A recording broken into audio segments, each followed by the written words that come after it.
سلیمان علیہ السلام کا ذکر ہے، وہ داؤد علیہ السلام کے وارث تھے، بیٹے تھے، اور انہیں پرندوں کی بولیاں سکھائی گئیں۔ جنات اور انسانوں کے لشکر کا ایک فوجی ڈسپلن کے ساتھ ان کے پاس حاضر رہتے تھے۔ وہ جو ان کا لشکر تھا نا، اس میں انسان بھی تھے، جن بھی تھے، اور اس کے اندر پرندے بھی تھے۔ ان کا لشکر تھا، وہ ہمیشہ ان کے پاس رہتے تھے۔ حضرت سلیمان علیہ السلام گزر رہے تھے تو ایک مقام سے آپ گزرے جہاں چیونٹیاں بڑی کثرت کے ساتھ تھیں۔ تو ایک چیونٹی جو ان چیونٹیوں کی سردار تھی، ان چیونٹیوں کی بڑی تھی، اور مفسرین کرام نے یہ بھی لکھا ہے کہ وہ تھی بھی، ایک آنکھ اس کی کوئی نہیں تھی، ایک ٹانگ اس کی کوئی نہیں تھی، لیکن اس حال میں بھی وہ چیونٹی جو تھی وہ چیونٹیوں کی قیادت کر رہی تھی۔ تو حضرت سیدنا سلیمان علیہ السلام کا لشکر جب وہاں سے گزرا تو وہ کہنے لگی یا ایھا النمل ادخلوا مساکنکم، کہنے لگی چیونٹیوں اپنے بلوں میں گھس جاؤ، کہیں ایسا نہ ہو کہ سلیمان علیہ السلام کا لشکر بے دہانی میں، سلیمان کا لشکر توجہ نہ کرے اور تمہیں پاؤں کے نیچے مسل دے، لہذا اس طرح کرو کہ تم اپنے اپنے بلوں میں گھس جاؤ۔ حضرت سلیمان ابھی 3 میل دور تھے، تمام مفسرین نے لکھا ہے 3 میل دور تھے، تو وہاں سے چیونٹی بولی تو قرآن کہتا ہے کہ حضرت سلیمان اس کی بات سن کے ہنس پڑے، فتبسم ضاحکا، آپ اس کی بات سن کے ہنس پڑے کہ دیکھو یہ چیونٹی کیا کہہ رہی ہے، ذرا غور کرنا بات پر کہ حضرت سلیمان 3 میل دور فاصلے پر چیونٹی کی بات بھی سن لیتے۔ مولوی نے قرآن کی آیت پکی یاد کر لیا، انا بشر مثلکم، کہتا ہے حضور نے کہا میں تمہاری طرح کا بشر ہوں، نبی ہماری طرح ہوتے ہیں جی، تو وہ تو 3 میل دور چیونٹی کی آواز سن لیتے تھے، اس کے کان میں چیونٹی رکھو بلا، اسے کہو کہ بتا بلا کیا کہتی ہے، وہ جو بتائے گا پھر دوڑ لگا دے گا شاید، کان میں رکھو اس کو، کہو بتا چیونٹی کیا کہتی۔ اور اگر یہ لفظ نہ ہوتے قرآن کے کہ جب انہوں نے سنا تو ہنس پڑے، یہ جملے نہ ہوتے تو شاید اس کو بھی نہ مانتے، لیکن حضرت سلیمان نے سنی چیونٹی کی بات، اور اب اگلی بات کہنے لگا ہوں، بڑے خوبصورت لفظ لکھے ہیں مفسرین نے، فرماتے ہیں دیکھو ایک چیونٹی نے ایک جملہ بول کے، ایک چیونٹی نے ایک جملہ بول کے اپنے قبیلے کی خیر خواہی کی، تو رب نے اس کا جملہ بھی قرآن میں بیان فرما دیا۔ تو جو ساری زندگی لوگوں کو جملے بول بول کے کہے رب رسول کی طرف آ جاؤ، تو اللہ قیامت میں اس کی بات کو قائم نہیں فرمائے گا۔ جو بھی کسی کی خیر خواہی کرے وہ ایک جملہ بول کے کرے، اور ہو بھی چیونٹی، تو اگر اللہ اس کا ذکر قرآن میں باقی رکھتا ہے تو میں اور آپ اگر کسی کی خیر خواہی کریں گے تو انشاءاللہ ذکر باقی رہے گا۔ شرط یہ ہے کہ کریں خیر خواہی، خیر خواہی کرو کسی کی، ایک جملہ بول کے بھی کرو، چیونٹی بھی ہو تو اللہ قرآن میں ذکر باقی فرما دیتا ہے۔ تو اللہ تبارک و تعالیٰ نے اس بات کا ذکر قرآن مجید میں فرمایا، اس پر کئی کچھ لکھا ہے۔ اسی طرح سے ایک بات اور لکھی ہے ہمارے مفسرین نے کہ حضرت سلیمان ایک دن اسی طرح نکلے، قحط پڑ گیا تھا، بارش نہیں ہوتی تھی، تو حضرت سلیمان باہر میدان میں نکلے دعا کرنے کے لیے، خشک سالی تھی، تو جب آپ گئے تو ایک چیونٹی اپنے پر پھیلا کے دعا مانگ رہی تھی، تو رب کریم نے فرمایا سلیمان آپ واپس چلے جائیں، بارش آ جائے گی پر آئے گی چیونٹی کی دعا پہ۔ تو حضرت سلیمان نے عرض کی مولا میں بھی تو اتنا لشکر لے کے آیا ہوں نا، تو چلو ہمیں بھی دعا کر لینے دے، تو چیونٹی کی دعا پہ برسا دینا پر دعا کر لینے دے۔ فرمایا نہیں آپ واپس جائیں، دعا نہ مانگیں۔ یا اللہ کیوں؟ فرمایا چیونٹی کا دل ٹوٹ جائے گا، وہ تو کہے گی کہ یہ سلیمان کے لشکر دعا پہ پھر بارش آئی ہے، تو آپ نہ کریں تاکہ اس کے دل میں یہ بات رہے کہ نہیں میرے رب نے میری دعا پہ بارش فرمائی ہے۔ آپ جائیں، آج بارش آئے گی پر آئے گی چیونٹی کی دعا پہ۔ تو جو چیونٹی بارش کی دعا کرے قوم کے لیے، اللہ اگر اس کا ذکر قائم رکھتا ہے، تو جو اپنی قوم کے لیے ہدایت کی دعا کرے، اور کبھی کبھی گردن جھکا کے دیکھا کرو کہ دل میں رسول اللہ کی امت کا درد کتنا ہے۔ اگر کہیں حضور کی امت کا درد ہے تو پھر انشاءاللہ ذکر قیامت تک باقی رہے گا، پھر انشاءاللہ قیامت تک آنے والی نسلیں بھی آپ کا ذکر کریں گی اگر حضور کی امت کا درد سینے میں موجود ہے۔ اسی طرح سے پھر حضرت سلیمان کے لشکر میں نا ایک ہدہد نامی پرندہ بھی تھا، لشکر کا کارکن تھا پرندہ، ہد ہد غائب تھا تو حضرت سلیمان کہنے لگا کدھر گیا وہ ہد ہد؟ نظر نہ آ جایا سخت سزا دوں گا، یہاں تو کوئی اچھی خبر لائے گا، چونکہ وہ ہد ہد پرندہ جاتا تھا تو خبریں لا کے دیتا تھا، ورنہ سزا دوں گا۔ اتنی دیر میں ہد ہد بھی آ گیا۔ تو یہ پرندے جو کارکن ہوتے ہیں بڑے سیانے ہوتے ہیں، کبھی بندہ ناراض ہو تو صحیح خبریں لے آتے ہیں، تو صحیح خبر لے کے آ گیا۔ آتے ہی آ کے بیٹھا تو اس نے حضرت سلیمان علیہ السلام نے کہا کہاں تھے؟ عرض کرنے لگا حضور میں ملک سبا گیا تھا، وہاں ایک عورت حکمرانی کرتی ہے، اس کا نام بلقیس ہے، بہت بڑے تخت پہ بیٹھتی ہے، 80 گز اس کا تخت لمبا ہے، 40 گز چوڑا ہے، اور شاید 80 مان کے 80 ٹن اس کا وزن ہے۔ تو حضور وہ سورج کو پوچھتے ہیں۔ حضرت سلیمان نے فوراً خط لکھا، فرمایا جا کے اسے میرا خط دے دو کہ یہاں تو کلمہ پڑھ کے ہماری فرما بردار بن جائے، ورنہ تیار ہو جائے، جو اللہ کے غیر کو پوچھتے ہیں ہم ان کے خلاف جنگ کریں گے۔ وہ جب لے کے گئے نا خط، یہ حدود گیا تو وہ میٹنگ کر رہی تھی، اس کے وزیر مشیر سارے بیٹھے تھے، اس نے جا کے خط پھینک دیا ملکہ بلقیس کی جھولی میں۔ اس نے خط پڑھا تو ڈر گئی، وزیروں کو بلایا۔ حضرت سلیمان، قرآن کہتا ہے حضرت سلیمان نے کہا تھا خط پھینک کے نا تو سائڈ پہ ہو کے سننا وہ کیا کہتا۔ بندوں کے لیے منع ہے، پرندوں کے لیے جائز ہے۔ بندوں کے لیے منع ہے سائڈ پہ ہو کے سننا، ہاں جس کی جاسوسی کی ڈیوٹی ہو، کفر کی جاسوسی کی، اس بندے کے لیے بھی جائز ہے۔ تو یہاں ایک تو وہ پرندے تھے، دوسرا کفر کی جاسوسی کر رہے تھے، سائڈ پہ ہو کے سننے لگے۔ تو ملکہ بلقیس کہنے لگی اب کیا کرنا ہے، یہ خط آیا ہے۔ وہ کہنے لگے ہم تیار ہیں، آپ حکم کریں، ہم لڑنے کو تیار ہیں، لڑیں گے۔ وہ کہنے لگی نہیں تیزی نہ دکھاؤ، قرآن مجید کہتا ہے کہ وہ کہنے لگی جب لڑائیاں ہوتی ہیں تو شہر تباہ ہوتے ہیں، ملک کھنڈر بن جاتے ہیں، لڑائی مسئلے کا حل نہیں ہے۔ انہوں نے کہا کہ میں نبی ہوں، ایک دفعہ آزما لیتے ہیں کہ نبی ہیں کہ نہیں، معاذ اللہ آزما لیتے ہیں۔ کہا کیسے؟ کہنے لگی تحفے تحائف بیچتے ہیں، اگر مال پر دل للچا گیا تو پھر نبی نہیں بادشاہ ہے، اور اگر مال پر دل للچایا نہ تو پھر اللہ کے کامل بندے۔ یہ فرق اس نے اس وقت بیان کیا۔ اس نے 500 کنیزیں، 500 غلام، بڑے شاندار لباس پہنا کے، 500 گھوڑا بڑا تگڑا، اس کے اوپر مال و اسباب رکھ کے تیاری کرا کے حضرت سلیمان کی طرف بھیجا۔ ہد ہد پہلے سے خبر لے کے آ گیا، حضور اس نے یہ پروگرام بنایا ہے۔ وہ جب آیا سارا کچھ تو حضرت سلیمان دیکھ کے جلال میں آ گئے، فرمانے لگے اسے جا کے کہہ دو تو مجھے کیا تحفے بھیجے گی، میرے رب نے مجھے مالا مال فرمایا ہوا ہے، نے مالا مال کیا میرے مالک نے، جا اسے جا کے کہہ تو کیا تحفے دے گی۔ جب رب دیتا ہے تو پھر کوئی کمی نہ وہ نہیں چھوڑتا۔ بندے کیا دے سکتے ہیں، بندے تو بیچارے 10 دے کے تو 10 دن ان کی آنکھیں نہیں کھلتی۔ فرمایا مجھے اللہ نے جو دیا ہے کیا بات ہے اس کے دینے کی؟ تو فرمایا اسے کہو یا فرما بردار ہو کے آ جائے یا جنگ کے لیے تیار ہو جائے، ہم اسے اس کے شہر سے ذلیل کر کے نکال دیں گے۔ اس نے جا کے جب پیغام دیا تو اور ان لوگوں نے بھی آ کے بتایا کہ وہاں تو ہم عجیب منظر دیکھ کے آئے ہیں کہ جانور بھی ہاتھ باندھے کھڑے ہیں، وہاں تو جنات، سرکش جنات کھڑے ہیں۔ وہ بادشاہ نہیں، وہ نبی ہیں، وہ جو 500 غلام اور 500 کنیزیں گئی تھی، حوال سنایا آ کے۔ تو ملکہ بلقیس نے پھر خط لکھا کہ میں فرما بردار ہو کے آ رہی ہوں۔ معنی کیا ہے؟ میں کلمہ پڑھنے کے لیے آ رہی ہوں۔ تو حضرت سلیمان نے کہا بھئی اب اس طرح کرو، ذرا فرش بچھاؤ۔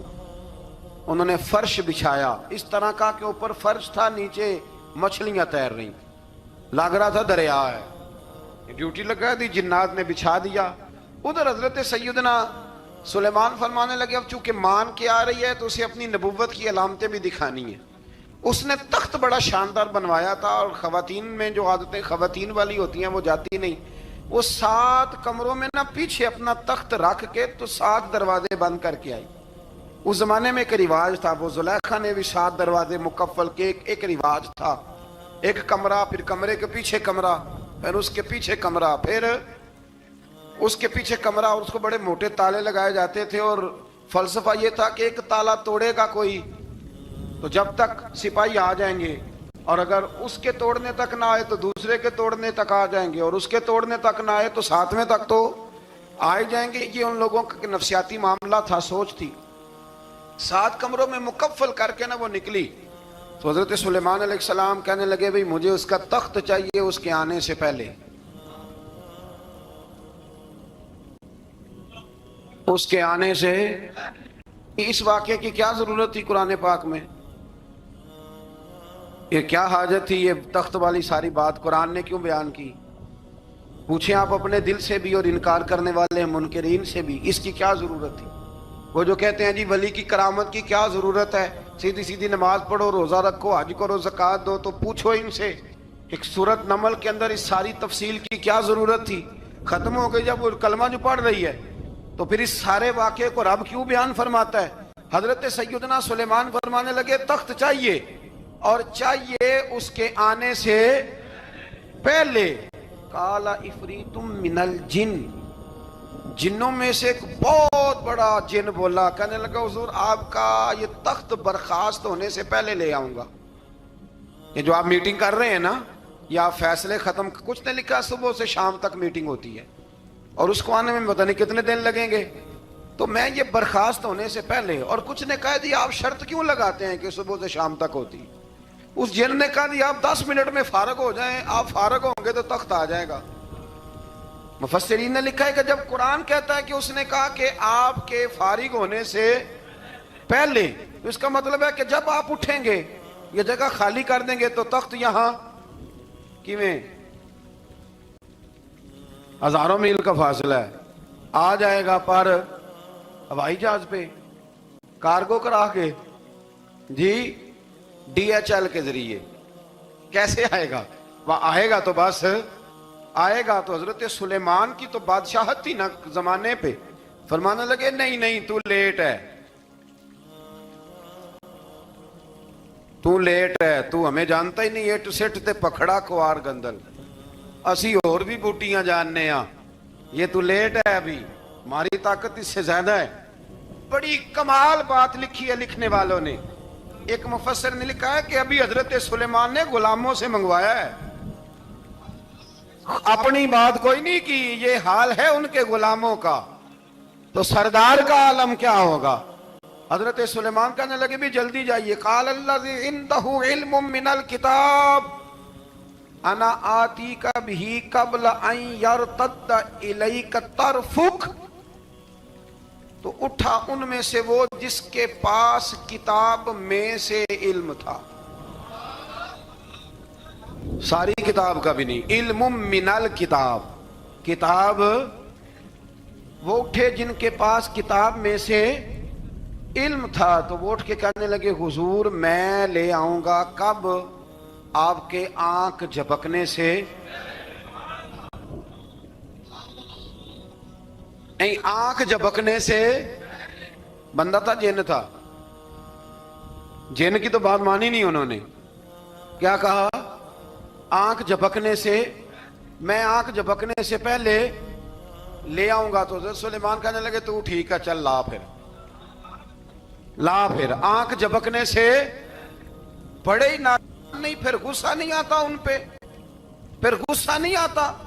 میرے شیخ کامل، مرشد اکمل، شیخ بحر و بار حضور غوث پاک جیلانی، حضرت غوث اعظم یوں کر کے شاگردوں کو مریدوں کو سبق پڑھا رہے تھے، پڑھاتے پڑھاتے ہاتھ آگے کیا، اور جب ہاتھ واپس آیا تو بھیگ گیا تھا سارا. تو شاگرد کہنے لگے حضور یہ کیا ہے؟ فرمایا تمہیں نہیں سمجھ آئے گی، چھوڑو تمہارے والی بات نہیں. خاصاں دی گل آما آگے نہیں مناسب کرنی، رہنے دو تم. کچھ وقت گزرا تو کچھ لوگ آ گئے، ابھی کلاس ختم نہیں ہوئی تھی، کپڑے بھیگے ہوئے ہو. وہ شاگرد پہلے ہی منتظر تھے. کہا تمہیں کیا ہوا؟ کہنے لگے دریا میں جا رہے تھے، اچانک ہچکولیں آنے لگے، تو ہم نے کوئی کسی بے عمل کا بازو تو نہیں نہ تھاما، ہم غوث اعظم کے ماننے والے ہیں. تو دریا میں کہا یا شیخ عبد القادر جیلانی شیئا للہ، اللہ کے راستے میں مدد کرو. تو کہنے لگے بس ایک ہاتھ ہی آیا ہے، اور یوں کشتی کھینچ کے باہر نکالی ہے. تو اب وہ شاگرد سارے چپ کر گئے، کہنے لگے جواب کیوں نہیں دیتے؟ انہوں نے کہا تم نے ہاتھ دیکھا ہے پہنچتا ہوا، اور ہم نے ہاتھ دیکھا ہے یہاں سے جاتا ہوا. تم نے پہنچتا ہوا دیکھا ہے، تو ہم نے حضرت بہاؤالحق نقش بند بخاری، ان کی ایک مریدنی تھی، اوپر چبارے پہ کسی نے اس کی عزت پہ ہاتھ ڈالا، چبارے پہ اوپر والی منزل پہ. اس مریدنی نے اپنی عزت بچانے کے لیے چھلانگ لگا دی. جب وہ نیچے گر رہی تھی تو حضرت بہاولک نقشبند بخاری پہنچ گئے. نیچے کوئی ایسا بندوبست کر دیا, کوئی چارپائی بچھا دی, کوئی ایسا جس پہ وہ آ کے آرام سے گری اور بچ گئی. حضرت صاحب کی طرف دیکھ کے کہنے لگی کہ حضور آپ کب آئے؟ فرمانے لگے پتر جب تو چبارے سے چلی تھی تب میں بخارے سے چلا تھا. جب تو چبارے سے چلی تھی نا تب میں بخارے سے چلا تھا, اور تیرے نیچے آنے تک میں بھی پہنچ گیا ہوں. میں بھی مالی دا کم راکھی کرنا, پھل کچے ہون یا پکے, اے پیر مریداں دے سر تے ہی رہندا ہے. اے جھوٹے ہون یا سچے, یہ پکی غلامی کریں یا کچی کریں, پیر کی بھی مجبوری ہوتی ہے. کیا کریں, پیر مریداں دے سر تے ہی رہندا ہے. اے جھوٹے ہون یا سچے, کیا کیا جا سکتا ہے. لیکن نا نافرمان بیٹے کا بھی تو جائیداد میں حصہ ہوتا ہے نا. نافرمان بھی ہو تو جائیداد میں حصہ, تو چلو باپ ناراض رہے گا تو اللہ ناراض رہے گا, بات الگ ہے, پر جائیداد کا حقدار تو ہے نا, چاہے نافرمان ہی ہے. پیر مریداں دے سر تے ہی رہندا ہے. اے جھوٹے ہون یا. پھر وہ تخت آ گیا, حضرت سلیمان سے پوچھا یہ کیا ہے؟ قال ھذا من فضل ربی. فرمانے لگے کچھ بھی نہیں. حضرت سلیمان کہنے لگے یہ میرے رب کا فضل ہے. شاید سب مفسرین نے بڑی بڑی باتیں کی ہوں, پر یہاں ایک قاضی ثناء اللہ پانی پتی رحمت اللہ علیہ کا فقرہ میں پڑھ رہا تھا, بڑا مزہ آ رہا تھا. قاضی صاحب فرمانے لگے اس آیت پہ, قاضی صاحب کہتے ہیں جن پر نرا فضل تھا, ھذا من فضل ربی, نرا فضل. فرمایا ان کی تو اتنی طاقت ہے کہ وہ ہزاروں میل دور سے 80 گز لمبا 80 گز چوڑا تخت آنکھ جھپکنے سے پہلے لے آتے ہیں, اور جن کے بارے میں اللہ فرماتے ہیں بشر المؤمنین بِأَنَّ لَهُم مِّنَ اللَّهِ فَضْلًا كَبِيرًا. فرمایا محبوب اپنے غلاموں کو خوشخبری دے دیں, باقیوں پہ نرا فضل تھا, ان پر تو فضل کبیر ہے, ان پر تو بڑا ہی فضل ہے اللہ کا. تو فرمایا جن پر فضل کبیر ہو, ایک نہیں, اس پر میں بڑے دلائل دے سکتا ہوں. کرامات اولیاء پر میں بڑے ہی دلائل دے سکتا ہوں, بڑے. غوث اعظم رضی اللہ تعالیٰ عنہ کے بعد بادشاہ آیا تو کہنے لگا پیر تب مانوں گا جب سیب کھلائیں گے. سیب کا موسم ہی نہیں تھا. تو حضرت صاحب آتے ہی اسے کہنے لگے اب تو میری ولایت کو سیبوں پہ تو نہ تول, اب سیب کھلائے تو ولی, یا نہ کھلائے تو ولی کوئی نہیں, یہ تو اب میری ولایت کو سیبوں پہ تو نہ تول. تو حضرت صاحب نے یوں ہاتھ اٹھایا تو اللہ نے 2 سیب عطا فرمائے. تو وہاں جملہ ہے حضور غوث اعظم کا, فرمانے لگے اگر اللہ حضرت مریم سلام اللہ جو بنی اسرائیل کی ولیہ ہیں, ولی ہے نا, وہ نبی تو نہیں نا, عورت نبی نہیں ہو سکتی. فرمایا اگر اللہ انہیں بغیر موسم کے پھل دے سکتا ہے, میں تو محمد عربی کا نوکر ہوں. فرمایا اب نہ 2 سیب آئے تھے, تو وہ کہنے لگا میرے تو دل میں ایک سیب تھا نا, تو حضور غوث اعظم نے نا ایک سیب مجھے دیا, ایک میں نے کھایا تو ایک غوث پاک کھانے لگے. کہتے ہیں میں نے منہ میں رکھا, ذرا ترش تھا, تو میرے چہرے کا وہ رنگ دیکھ کے نا, اثر دیکھ کے کہ تلخی محسوس, تو غوث اعظم کہنے لگے میرے والا کھا. ایک انہوں نے کاٹ کے ٹکڑا دیا, کہتے کھایا تو بڑا میٹھا تھا. تو میں نے کہا حضور آئے تو دونوں ہی غیب سے ہیں, آپ کے والا میٹھا ہے, میرے والا کڑوا ہے. تو آپ فرمانے لگے آئے تو دونوں غیب سے تھے, پر ایک کو ذرا ظالم کے ہاتھ لگ گئے ہیں نا, اس کو تنبیہ بھی کر دی کہ ظلم سے باز آ جا, تنبیہ بھی کر دی. پر میں ہاتھ ظالم کے لگے اس لیے ترش ہو گیا, سیانا بن. ایک نہیں 20 درجنوں, لیکن پتہ نہیں کیوں لوگ اڑ گئے, پتہ نہیں کیوں کڑ کے آ گئے کرامت اولیاء کے معاملے میں. بالکل. اور پھر کسی حدیث میں یہ نہیں آیا کہ اس زمانے میں ولی ہوں گے تو اس زمانے میں ولی نہیں ہوں گے. حضور نے فرمایا میری امت کبھی گمراہی پر جمع نہیں ہوگی. اقبال کہتے ہیں اولیاء کیا ہوتے ہیں, اولیاء کیا ہیں, جواسیس القلوب. اقبال کہتا ہے ولی کا بہت بڑا ولی تم نے دیکھنا ہو تو اسے دیکھو جو تیرے دل کا جاسوس ہے. چلو یہ مشکل بات ہے, میں نہیں چھیڑتا, لیکن جو تیرے وہ جاسوسی کرتا ہے, پر کرتا ہے تیرے دل کی, وہ تیرے دل کا جاسوس ہوتا ہے ولی. اور اس پر حضور کی حدیث ہے, فرمایا اس کی فراست قلبی سے ڈر, یہ اللہ کے نور سے دیکھتا ہے, ڈر اس کی فراست قلبی سے. اللہ توفیق عطا فرمائے. 12 اس ولی کا نام تھا آصف بن برخیہ. آصف بن برخیہ جی حضرت سلیمان کے وزیر تھے. وہ آئی ملکہ بلقیس, اور جب وہ آئی نا تو اس نے دیکھا کہ یہ تو آگے سامنے حضرت سلیمان بیٹھے ہیں, اور جو رستہ ہے نا درمیان میں وہ فرش ہے کہ دریا ہے, سمجھ نہیں آ رہی. تو اس نے نا اپنا یوں کر کے اوپر کپڑا اٹھانا شروع کر دیا کہ نیچے پانی ہے. تو حضرت سلیمان کہنے لگے چلتی آ, نیچے کچھ بھی نہیں.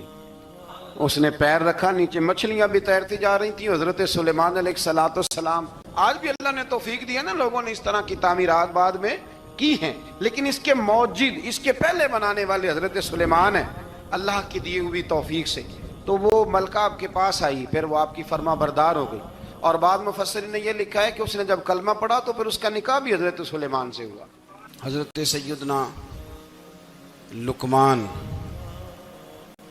اپنے بیٹے کو نصیحت کرتے ہیں, اور قرآن مجید نے سورہ لقمان کے اندر آپ کی ان نصیحتوں کا ذکر فرمایا ہے.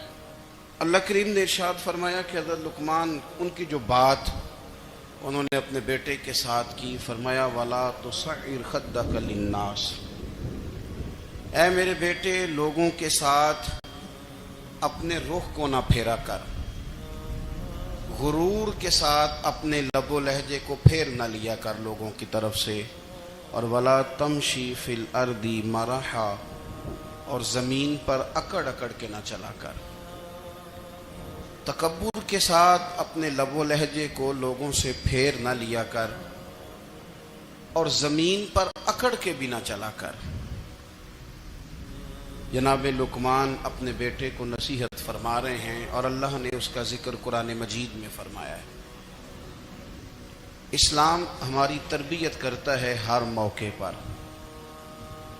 اور ہمیں اسباق پڑھاتا ہے زندگی ساری گزارنے کے لیے.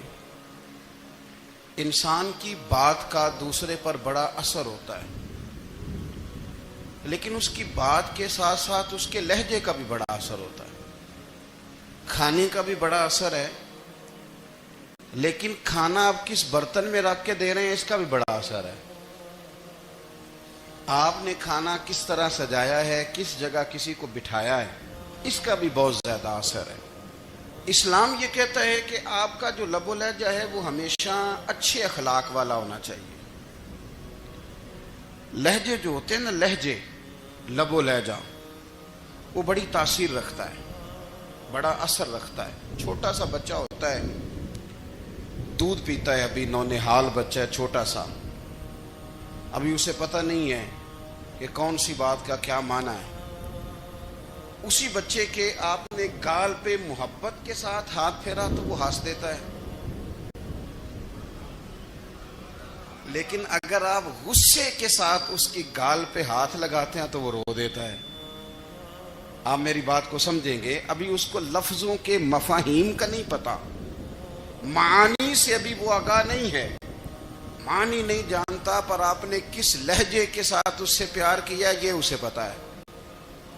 یہ جو لہجہ ہوتا ہے نا, لہجہ, اخلاق آپ کا, یہ بڑا اثر کرتا ہے. آپ نے گفتگو کی, لیکن اس گفتگو میں آپ کا انداز کیا تھا, لب و لہجہ کیا تھا. کچھ لوگ کہتے ہیں میں نے کوئی غلط بات کی ہے, بالکل ٹھیک بات کی ہے. بھئی آپ کی بات ٹھیک تھی, پر آپ کا انداز ٹھیک نہیں تھا. جہاں بات ٹھیک ہونا ضروری ہے نا, وہاں انداز ٹھیک ہونا بھی بڑا ہی ضروری ہے. آپ کے لہجے کا خوبصورت ہونا اور آپ کے لفظوں کا حسین ہونا بھی بڑا ہی ضروری ہے. اگر آپ تھوڑا سا معاشرے میں غور کریں تو کچھ لوگ ایسے ہیں جو طبعاً ہی بیچارے دنیا میں آئے ہی شکوہ کرنے کے لیے. ان کے لہجے سے نہ ترش روئی برستی ہے, تلخی ہے. وہ جی میں فلاں آدمی کے پاس گیا تو اس نے میری بات نہیں سنی, فلاں شخص سے میری ملاقات ہوئی, میں نے وقت گزارا پر وہ بندہ ٹھیک نہیں نکلا, فلاں کے ساتھ میں آگے بڑھنا چاہ رہا تھا پر میرے معاملات چل نہیں سکے. تو بھئی آپ دوسروں کو ناپتے اور تولتے رہے, آپ کو یہ دیکھ لینا چاہیے تھا کہ آپ کا انداز فکر ہی کہیں غلط نہ ہو. لہجے, اخلاق, یہ آپ کے لفظوں سے بھی زیادہ اثر بعض اوقات رکھتے ہیں. کسی نے کہا تھا کہ میرے لہجے میں غرور آیا تھا, اس کو حق تھا کہ شکایت کرتا تھا. میرے لہجے میں کچھ ایسا کہ جس پہ وہ بیچارہ پریشان ہو گیا, اب اس کا حق بنتا تھا وہ اس پہ شکایت کرتا. تو میرے عزیز, آپ بات کو یاد رکھیں گے کہ جو اخلاق ہے, آپ کا جو اخلاق ہے, جو آپ کا کردار ہے, وہ اپنی ایک خوبصورتی رکھتا ہے. اس لیے میرے نبی پاک صلی اللہ تعالی علیہ وآلہ وسلم نے فرمایا تم میں کامل مومن وہ ہے جس کا اخلاق زیادہ اچھا ہے. جو کہانیاں زیادہ سناتا ہے وہ نہیں، جو اپنی خدمات زیادہ بتاتا ہے وہ نہیں، جو باقی سب کی نفی کر کے کہتا ہے کہ دنیا میں کوئی بندہ ٹھیک نہیں صرف میں ٹھیک ہوں، وہ والا بندہ نہیں. بلکہ فرمایا جس بندے کا اخلاق زیادہ اچھا ہے. اخلاق دیکھیں، یہ جو آپ کا لہجہ ہوتا ہے نا، یہ بہت زیادہ اثرات مرتب کرتا ہے آپ کے گھر پہ بھی باہر بھی. آپ اگر اپنی گفتگو میں باڈی لینگویج کو تھوڑا سا اچھا رکھیں. کچھ لوگ ایسے ہوتے ہیں جو بات بڑی صحیح کرتے ہیں پر کچھ زیادہ ہی باتیں کرتے ہیں، تو وہ زیادہ باتیں کرنے کی وجہ سے ان کی جو صحیح باتیں ہوتی ہیں ان کا بھی وزن خراب ہو جاتا ہے، کیونکہ وہ زیادہ باتیں کرتے ہیں، ہر وقت بولتے ہیں، ہر وقت بات کرتے ہیں. تو جب وہ ٹھیک بات بھی کر رہے ہوں تب بھی ان کی بات کا لوگ اثر قبول نہیں کرتے. لیکن اگر ان کا لہجہ باوقار ہو، بات وہ تھوڑی کریں پر جتنی کریں ذرا سونی کر کے کریں، گفتگو میں خود بخود اثر پیدا ہو جائے گا، بات اچھی لگے گی. اخلاقی رویے اگر لوگوں کے زیادہ اچھے ہو جائیں، ایک تو مسکرانے کا بل کوئی نہیں آتا،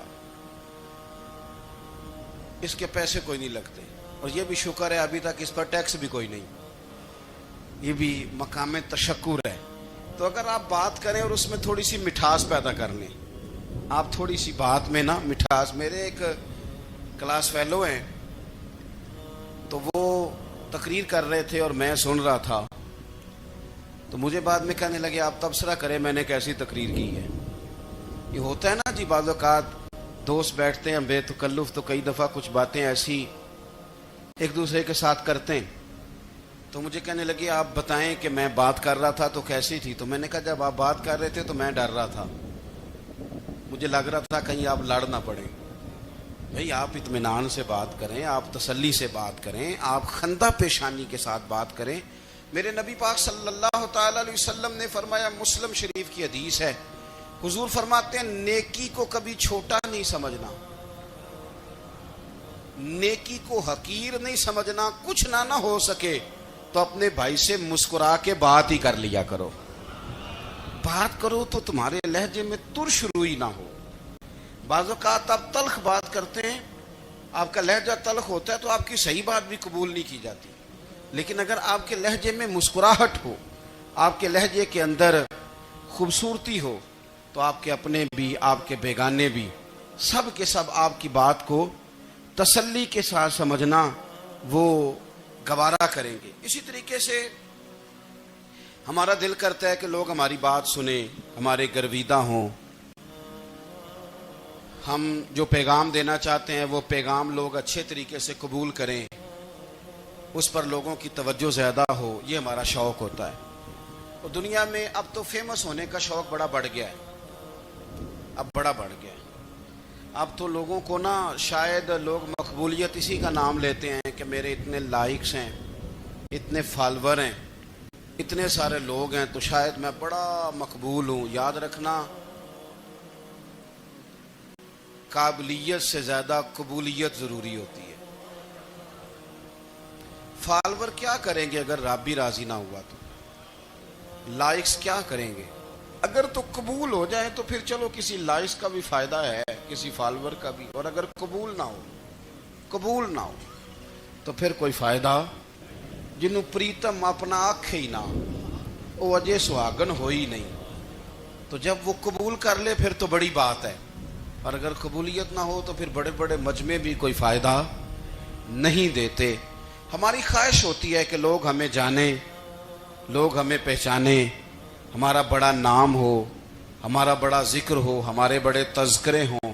تو میرے نبی پاک صلی اللہ تعالی علیہ وسلم نے ارشاد فرمایا، حضرت ابو ہریرہ رضی اللہ تعالیٰ عنہ روایت کرتے ہیں، حضور فرمانے لگے تم مال کے ذریعے لوگوں کو اپنا گرویدہ نہیں بنا سکتے، پیسے دے کے لوگوں کو پیچھے نہیں لگا سکتے. کتنے کو دو گے؟ لیکن نا پیسوں سے تو بندے کا لالچ شروع ہو جاتا ہے. ایک دفعہ دیں، پھر دوسری دفعہ دیں، پھر تیسری دفعہ دیں. روز دیں گے تو بندہ راضی ہوگا، اور اگر آپ نے 99 دفعہ دیا، ایک دفعہ نہیں دیا تو وہ ناراض ہو جاتا ہے. تو کتنا آپ کو لالچ پورا کریں گے؟ تو حبیب پاک علیہ الصلوۃ والسلام فرمانے لگے تم پیسے دے کے لوگوں کو اپنا گرویدہ نہیں کر سکتے. ہاں خندہ پیشانی سے حسن اخلاق سے ملو گے تو لوگ تمہارے گرویدہ ہو جائیں گے. تمہارا اخلاق، تمہاری خندہ پیشانی، تمہارا اچھا کردار یہ لوگوں کو گرویدہ کر سکتا ہے. مال و دولت سے لوگ گرویدہ نہیں ہوتے. تو ہمارا وہ جو روزمرہ کا لوگوں کے ساتھ تعلق ہے، لب و لہجہ ہے، میں نے دیکھا ہے بہت سارے لوگ ایسے ہیں جن کے ساتھ لوگ آنا جانا ملنا بیٹھنا آہستہ آہستہ چھوڑ دیتے ہیں. اور وہ کس لیے چھوڑ دیتے ہیں؟ وہ ان کے رویے کی وجہ سے چھوڑ دیتے ہیں، ان کے انداز فکر کی وجہ سے چھوڑ دیتے ہیں، ان کے شکووں کی وجہ سے چھوڑ دیتے ہیں. مزاج ہوتا ہے نا ہمارا کہ ہمیں شوق ہوتا ہے تعلق زیادہ لوگوں کے ساتھ ہو، اور پھر یہ بھی شرط ہوتی ہے کہ میں جس کے پاس جاؤں وہ مجھے یہی کہے کہ تو میرے ساتھ ہی پیار کر. ایک صاحب مجھ سے کہنے لگے کہ یہ میں محفل کراتا ہوں، آپ بھی تشریف لائیں، اور میں 20 علماء کو بلا چکا ہوں اور بڑے بڑے نامور نام انہوں نے میرے سامنے لیے. میں نے ان سے پوچھا کہ جو نام آپ نے لیے ہیں اور آپ کی تصویریں بھی ساتھ ہیں، میں الحمدللہ تسلیم کر گیا ہوں آپ کی بات کو، لیکن سوال میرا یہ تھا کہ کیا آپ نماز بھی پڑھتے ہیں؟ 21 علماء کو آپ نے بلایا یا 20 کو بلایا اور بڑے بڑوں کو بلایا، اور مجھے بھی آپ دعوت پیش کر رہے ہیں، تو نمازی بھی آپ ہیں، نمازی بھی ہیں. کہنے لگے آپ دعا کریں میں نماز پڑھنا شروع کر دوں. میں نے ان سے کہا خدا کے بندے، اب اگر تو کسی اور کو بتائے گا کہ 20 اتنے بڑے لوگوں سے میرا تعلق کر پڑتا میں نماز بھی نہیں، تو لوگ کیا سوچیں گے کہ 21 مولوی مل کے بھی ایک بندے کو نمازی نہیں بنا سکے. تو آپ اپنے لب و لہجے سے صرف باتوں سے گرویدہ کسی کو کر لیں گے. آپ یہ دیکھیں کہ اخلاق کس طرح کا ہے، لہجہ کس طرح کا ہے، آپ کی بات کرنے کا انداز کتنا حسین ہے، اس لفظ کے اندر حسن کتنا زیادہ ہے. نبی پاک صلی اللہ علیہ وسلم بھی تبلیغ فرماتے، ہم بھی تبلیغ کرتے ہیں. میں اور آپ جب تبلیغ کرتے ہیں تو اس تبلیغ کے اندر شکوہ ہوتا ہے اور تنقید ہوتی ہے، اور بعض جگہ میں نے یہ بھی دیکھا ہے کہ طنز ہوتا ہے. طنز، ہم دوسرے کو دین کی دعوت رہے ہیں، لیکن ہمارے لب و لہجے سے طنز اور ترش روئی چھلکتی ہے. تو دولت کے پیچھے لگ گیا ہے، تو بالکل جاہل ہے، تو بالکل تیرے خاندان میں سے بھی کوئی نہیں ادھر آتا. آپ طنز کر رہے ہیں، آپ دعوت دین نہیں دے رہے. دعوت دین تو گلدستے میں رکھ کے پیش کی جاتی ہے، اس کی تو ایک خوبصورتی ہے، اس کا تو ایک حسن ہے، اس کی تو اپنی ایک جاذبیت ہے، اس کی اپنی ایک نورانیت ہے. صحابہ کرام علیہم رضوان فرماتے ہیں کہ حضرت سعد بن معاذ رضی اللہ تعالیٰ عنہ کا جنازہ تھا. اللہ کے پیارے محبوب صلی اللہ تعالیٰ علیہ وسلم نے جنازے کی امامت فرمائی، اور جنازے کی امامت کے بعد ابھی نہ قبر کے تیار ہونے میں کچھ ٹائم باقی تھا، تو حضور زمین پہ تشریف فرما ہوئے. لوگ قبر کی تیاری میں ہیں. بعض اوقات ہوتا ہے نا ابھی قبر نہیں تیار ہوئی، تو کہتے ہیں کہ لکڑی کے ساتھ حضور نے زمین کریدنی شروع کر دی، اور دیر تک حضور نے چہرہ نور کو زمین کی طرف جھکائے رکھا، گویا زمین شرف دیدار حاصل کرتی رہی. دیر تک چہرہ نور جھکا رہا زمین کی جانب، حضور نے رخ نور کو پھیر لیا. صحابہ کہتے ہیں کہ ہم نہ بڑے، جب حضور ہمارے قریب ہوتے تھے تو ہمارا خیال ہوتا تھا کہ رحمت کی برکھا ہے، اپنے اپنے حصے کا کرم اڈیل لے اپنے اوپر. فرماتے ہیں منتظر تھے کہ حضور کب ہماری طرف رخ انور پھیریں اور ہم کریم سے کوئی بات سن سکیں. ارشاد فرماتے ہیں کہ ہم بڑے شدید منتظر تھے. دیر کے بعد نبی پاک علیہ الصلوۃ والسلام نے چہرہ انور اٹھایا، دیر کے بعد چہرہ انور اٹھایا. یہ دیکھیں تبلیغ ہو رہی ہے، اور جب حضور نے چہرہ انور اٹھایا تو آنکھوں میں آنسو تھے، رو رہے تھے. اور 3 دفعہ حضور نے فرمایا، چونکہ قبر تیار ہو رہی تھی، 3 دفعہ نبی کریم نے فرمایا لوگو قبر آخرت کی منزلوں میں سے پہلی منزل ہے، اس کی تیاری کر لو، اس کی تیاری کر لو، اس کی تیاری کر لو. 3 دفعہ حضور نے یہ جملے دہرائے. کیوں؟ ایک میں تبلیغ کرتا ہوں پر اس میں نہ درد ہے، نہ رونا ہے، نہ وہ لب و لہجہ. ایک حضور دعوت دے رہے ہیں قبر کی تیاری کی، لیکن اس میں آنسو ہیں. اس میں خاص رغبت ہے غلاموں کے لیے. تو اپنی زندگی کے اندر جو ہمارا انداز تکلم ہے، ہمارا انداز گفتگو ہے، میں کہا کرتا ہوں کہ ہم نا دین کے لیے جب کلام کر رہے ہوتے ہیں تو شدت ہوتی ہے ہمارے جملوں کے اندر. بعض مقامات شدت کے ہوتے ہیں. آپ جہاد کی بات کر رہے ہیں، ناموس رسالت کی بات کر رہے ہیں، تو کسی جگہ آپ کے لب و لہجے کے اندر شدت کا ہو جانا برا نہیں ہے، بلکہ وہ اچھا ہے. لیکن میرے عزیز، ہر وقت ہی کچھ لوگ تلخ ہیں.